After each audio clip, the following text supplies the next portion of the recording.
এক দেশে এক রাজা ছিলেন, যিনি খুবই শক্তিশালী ও দয়ালু ছিলেন।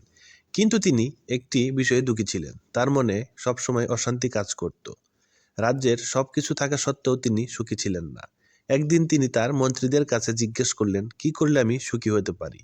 মন্ত্রীদের মধ্যে একজন পরামর্শ দিলেন, মহারাজ, আপনি যদি একজন সত্যিকারের সুখী ব্যক্তির বস্ত্র পরিধান করতে পারেন তাহলে আপনি সুখ খুঁজে পাবেন। রাজা সঙ্গে সঙ্গে তার সৈন্যদের আদেশ দিলেন, যাও, এমন একজনকে খুঁজে নিয়ে আসো যার বস্ত্র পরিধান করলে আমি সুখ খুঁজে পাবো। সৈন্যরা পুরো রাজ্য খুঁজতে লাগলো।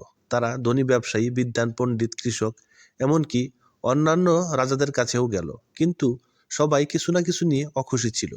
একদিন তারা জঙ্গলের মধ্যে একজন দরিদ্র দাসীকে খুঁজে পেল। সে হাসতে হাসতে গুনগুন করে গান গাইতেছিল। সৈন্যরা তাকে জিজ্ঞেস করলো, তুমি কি সুখী? দাসী বলল, হ্যাঁ, আমি খুবই সুখী। আমার যা প্রয়োজন তা আমি পেয়েছি।